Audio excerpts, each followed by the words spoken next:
Salut, c'est Nico et cette année encore je vous emmène à Montrouge au Paris Guitar Festival, le salon de la belle guitare. Il y a 2 ans j'avais fait une vidéo sur ce même salon dans lequel j'avais fait un tour à peu près complet de tous les exposants.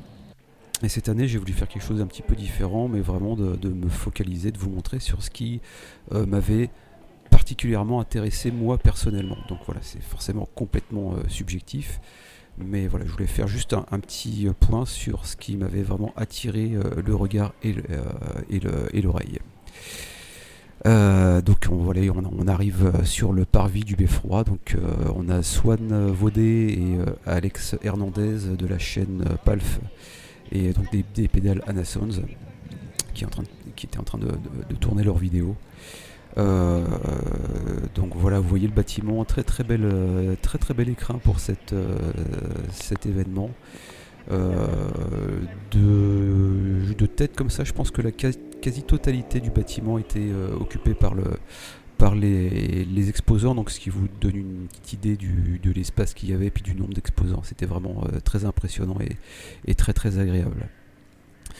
Donc le premier stop a été sur le stand de Palf, avec un super accueil, hein, les personnels qui étaient là pour mettre à disposition les effets, les pédales, tout ça, c'était vraiment un super accueil, impeccable.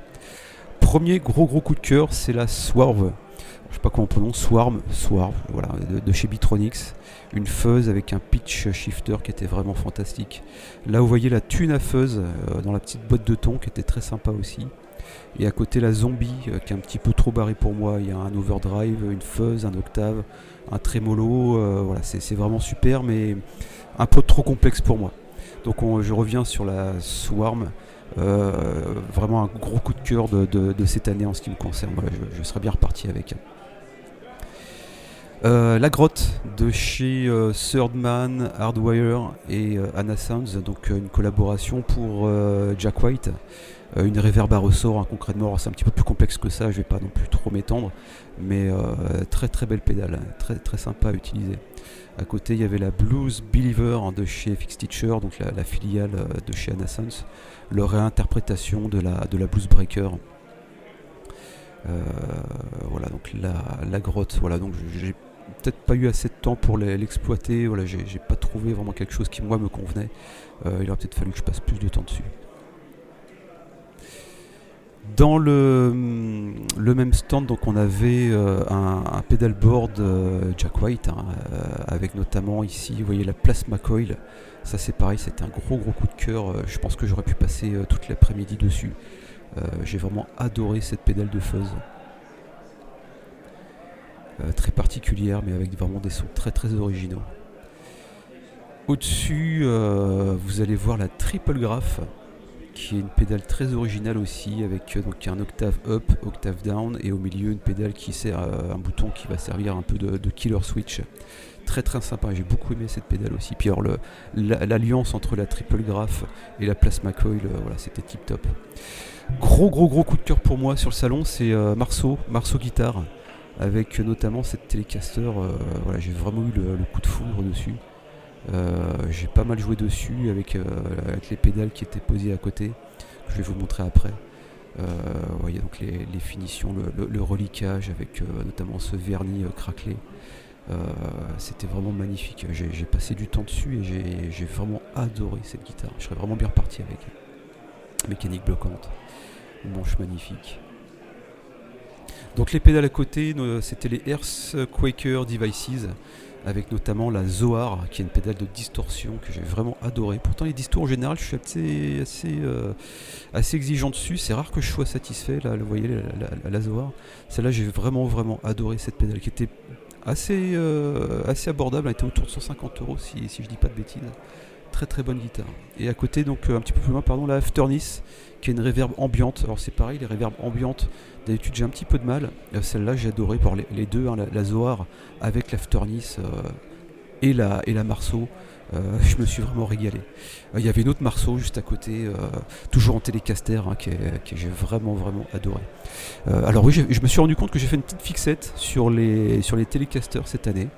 Alors c'était un peu inconscient, mais je m'en suis rendu compte après, donc c'est peut-être signe que va peut-être falloir que j'en obtienne une. Oui, le manche torréfié, absolument magnifique. Ça va arriver à faire la mise au point. Voilà. Et puis la petite inscription Made in France au-dessus, absolument magnifique. Gros coup de cœur. Les Marceau guitares en télécaster cette année. Chez Flamel. Flamel Guitare avec des réinterprétations de toujours de Telecaster, hein, c'est ce que je vous disais, j'ai fait une fixette dessus cette année. Absolument magnifique. Alors j'ai pas pu les tester. Esthétiquement, voilà, c'est la claque, hein. Franchement la claque. Magnifique guitare.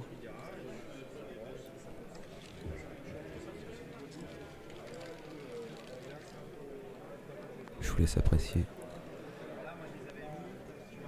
On va arriver à Suge, la marque de Bayonne, qui est vraiment dans un esprit Wild Custom. Ça m'a vraiment fait penser à Wild Custom, dans l'inspiration, dans les finitions, dans le reliquage.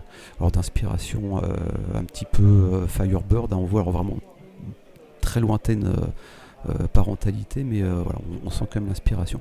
Magnifique, franchement magnifique le reliquage là, qui va même parfois jusqu'à un reliquage extrême. Vous allez voir le modèle d'après.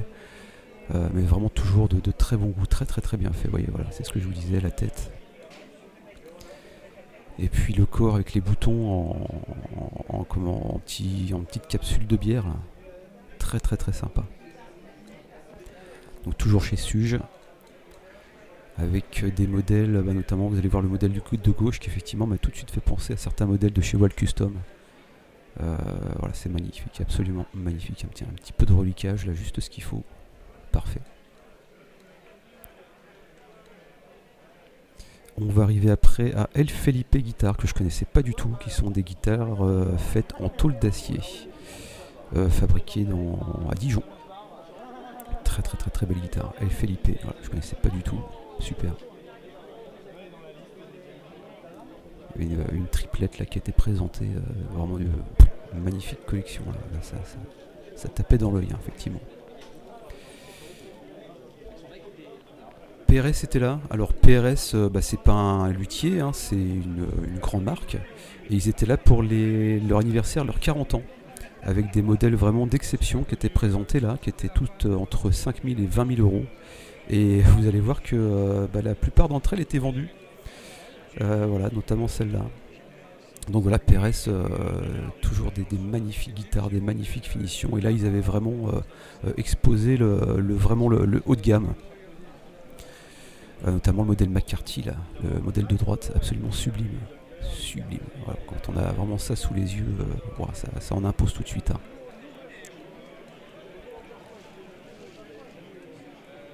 Voilà, tout entre 12 000 euros, 13 000 euros celle-là, donc voilà, des prix très chers mais d'exception.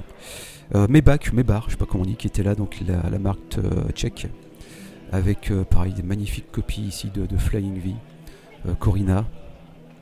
Et puis à côté, vous allez voir la Flying V blanche, légèrement relique, qui m'a fait penser à celle de James Hetfield dans les années 80. Absolument magnifique. Et puis d'autres guitares d'inspiration de copie, hein, même Telecaster, vous voyez, j'y suis automatiquement revenu. Elle est sublime aussi. Un petit peu de reliquage aussi, vous avez vu sur le binding. Maja Guitare, les Bretons des Côtes d'Armor, de Pléneuf-Valandré. Toujours les Telecaster. Hein, voilà, magnifique guitare, vous voyez. Avec des micros très originaux. Ce modèle-là, avec son accastillage doré, là, vraiment sublime. La finition noir mat avec l'accastillage doré. C'est fantastique. Vraiment magnifique. Très beau travail des Bretons, là. Elle a été vendue, celle-là, vous avez vu. Un modèle plus original là, hein, avec et puis derrière d'autres modèles qui sont vraiment d'inspiration. Firebird, notamment celle de gauche là, avec cette nouvelle interprétation là, c'est magnifique.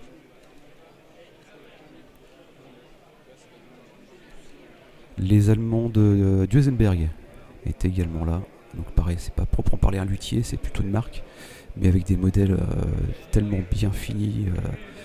voilà, ils ont évidemment toute leur place ici, hein. C'est absolument sublime, ces finitions là, c'est incroyable.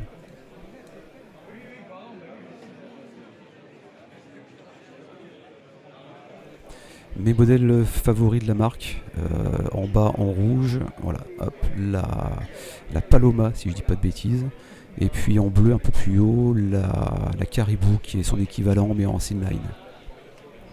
Voilà, j'adore ces deux modèles là, c'est magnifique. On revient sur nos luthiers avec le Tourneau, des Essoniens, avec des modèles sublimes. Voilà, ça se passe de commentaires, hein, c'est sublime. Les mini humbuckers, la couleur, l'assortiment justement des couleurs, le castillage, la dorée, sublime.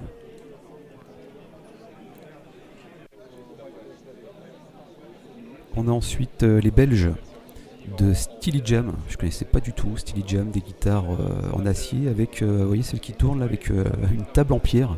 Alors très très surprenant, et puis pour l'avoir eu en main, c'est pas lourd du tout, hein, très très léger. Alors a priori ça n'a pas d'incidence sur l'acoustique, c'est purement esthétique.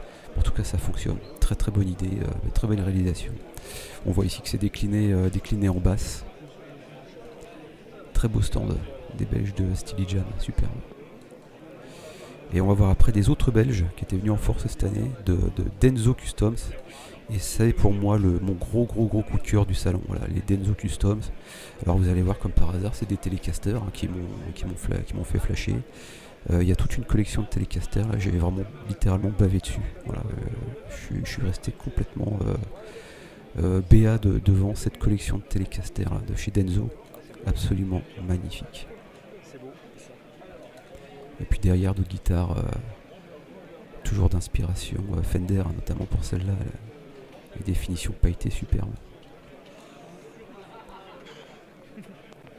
On va arriver à tête guitare, les Girondins, également dans la guitare en aluminium, hein, si je dis pas de bêtises, qui sont là depuis quelques années déjà. Alors il montrait cette année sur le mur du fond le modèle signature Yarol Poupeau, qu'on va voir un petit peu au fond accroché là, mais comme il andouille, j'ai pas fait d'image dessus. On va le voir très brièvement accroché sur le mur du fond là, tac, vous voyez, FFF derrière, je sais pas si vous avez eu le temps de voir.